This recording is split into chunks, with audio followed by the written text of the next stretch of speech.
영상을 시청하시기 전에 좋아요와 구독을 꾹 눌러주세요. 1980년대 미국 캘리포니아주 세크라멘토의 한 하숙집. 이곳은 알코올 중독자, 약물 중독자, 정신질환자나 노숙자, 갈 곳 없는 노인들에게 거처를 제공하는 마음씨 좋은 도로테아 할머니의 집으로 유명했습니다. 가까운 가족이나 친구들이 없거나 버림받은 소위 그림자 같은 사람들을 별다른 대가 없이 자신의 집에 받아주는 도로테아 할머니를 사회복지사들마저 감탄의 눈으로 바라보았는데요. 그러던 1988년 이 집에 살던 사람 중 한 명이었던 52세의 알바로 몬토야가 실종됩니다. 수년 동안 노숙자 생활을 하며 정신질환으로 어려움을 겪어온 몬토야는 복지사들의 추천으로 이 집에 정착해서 살다가 갑자기 사라진 것입니다. 몬토야의 상담을 맡고 있던 자원봉사자 주디 모이즈는 몬토야의 실종에 대해 의구심을 가지고 도로테아에게 그의 행적에 대해 물었지만 도로테아는 그가 휴가를 떠났다고 대충 얼버무렸고 주디는 무언가 의심스럽다는 생각에 이 실종 사건을 경찰에 신고하게 됩니다.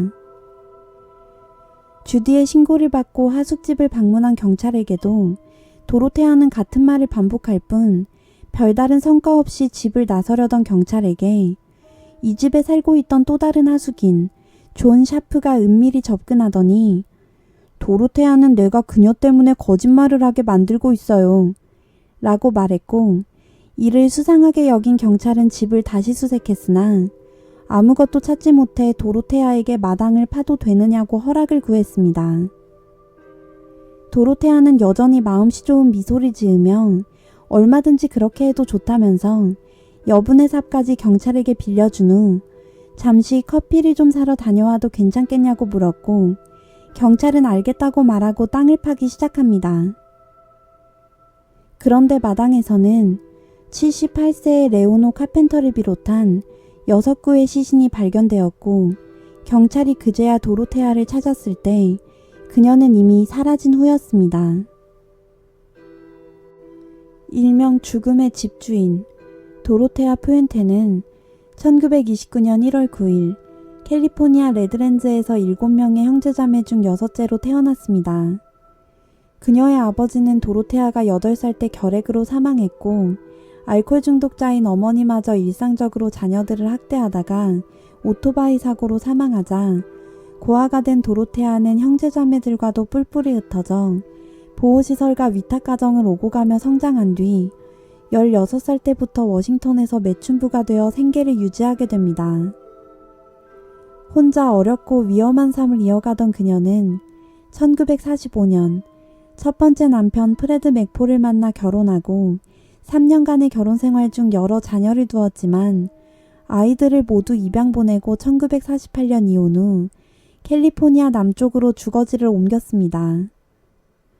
이곳에서 다시 매춘부 생활을 하던 도로테아는 어느 날 훔친 수표를 부도 처리한 일이 발각되어 생애 처음으로 4개월간 수감 생활을 하게 되었고 보호관찰 기간이 남아있는 상태로 샌프란시스코로 가서 1952년 두 번째 남편 악셀 브렌 요한슨과 결혼했으나 도로테아의 잦은 음주와 도박 그리고 도로테아가 집에서 매춘업을 하겠다고 제안한 일로 남편에 의해 정신병동에 보내졌다가 1966년 이혼한 다음 1968년 로베르토 푸엔테와 세 번째 결혼을 했으나 무려 결혼한 지 일주일 만에 로베르토가 도로테아를 떠나 이 결혼마저 실패하고 드디어 세크라멘토에 그녀의 첫 하숙집을 열게 됩니다. 1970년대부터 도로테아는 사회복지사들도 포기할 만큼 어려운 사례로 간주되는 빈곤층들을 대가 없이 받아주는 천사 같은 인물로 유명해졌지만 1982년 그녀의 하숙인 중 한 명이었던 61세의 루스 먼로라는 여성이 코데인과 아세트아미노펜 과다 복용으로 사망하는 사건이 발생했는데 도로테아는 루스가 불치병에 걸린 남편 때문에 앓던 우울증으로 극단적인 선택을 한 것 같다고 주장했고 경찰도 도로테아의 진술을 어느 정도 인정했으나 도로테아가 루스의 귀중품과 기초수급을 훔친 것이 발각되어 그녀는 3년간 감옥에 수감되었습니다. 이때 도로테아를 면담한 심리상담사는 그녀가 면밀하게 관찰해야 하는 소시오패스에 가까운 인물이라고 우려했지만 형기를 마친 도로테아는 다시 비슷한 두 번째 하숙집을 열었고 또다시 이 집의 하숙인들이 하나 둘 사라지기 시작합니다. 유독 도로테아의 집에서 자주 일어나는 실종에 대해 묻는 경찰과 사회복지사들에게 도로테아는 사라진 사람들이 그저 집에 잠시 머물다 간 자신의 손님이나 친구였다고 둘러댔고 평판이 좋았던 그녀의 거짓말에 모두 속아 넘어갔던 것입니다. 1985년 11월 도로테아의 집에 나무 선반을 설치하기 위해 방문했던 목수 이스마일 플로어레즈가 그녀에게 책과 잡동사니들을 담을 수 있도록 6피트 길이의 상자를 만들어 달라는 주문을 받고 상자를 완성한 후 상자를 차에 싣고 가던 도중 도로테아는 그에게 갑자기 강둑 근처에 차를 세우게 한 뒤 상자를 물속에 넣으라는 이해할 수 없는 요청을 했고 얼마 뒤 관처럼 보이는 의심스러운 물체가 강에 떠있다는 신고를 받은 경찰관들이 그 안에서 부패한 노인의 끔찍한 시신을 발견했지만 다정한 할머니의 가면을 쓴 도로테아가 하숙인들 중 일부를 독살 혹은 교살의 마당에 묻고 그들의 사회보장수표를 현금화하여 이득을 챙기는 최소 9건의 살인을 저지른 연쇄살인범임을 깨닫는 데에는 무려 3년이라는 시간이 더 걸리게 됩니다. 경찰을 속이고 로스앤젤레스로 도주한 도로테아. 그러나 술집에 있던 한 남자가 TV에 나온 그녀를 알아보고 재빨리 신고한 덕분에 그녀는 체포되었고 총 9건의 살인 혐의로 기소된 후 세크라멘토로 송환되었습니다.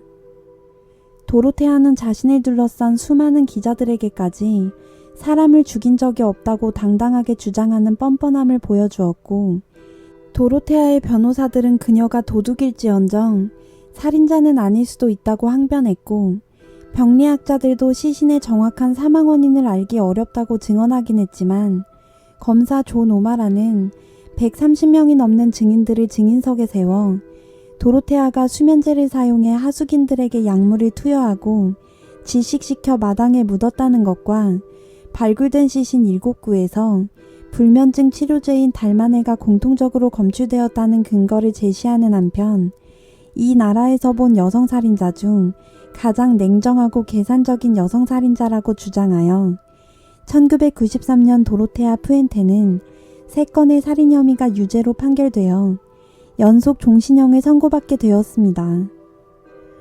그러나 수감된 후에도 도로테아는 자신은 결백하며 불쌍한 사람들을 보살폈을 뿐이라는 주장을 굽히지 않았는데요. 그들을 멧돼지들이라고 칭하며 그들이 우리 집에 왔을 땐 이미 너무 아픈 상태였어. 난 매일 그들을 목욕시키고 하루 3끼를 먹게 해줬지. 그들이 건강했던 유일한 때는 우리 집에 머물 때뿐이었어. 라고 말하다가 2011년 3월 27일 82세의 나이로 감옥에서 자연사한 도로테아 푸엔테. 그녀는 캘리포니아 역사상 최악의 연쇄살인범 중 한 명으로 기억되고 있습니다. 소스필드의 영상을 재미있게 시청하셨다면 구독과 좋아요를 눌러주세요. 여러분들의 구독과 좋아요는 소스필드 채널이 세상에 더 많은 사건과 진실을 전할 수 있는 원동력이 됩니다.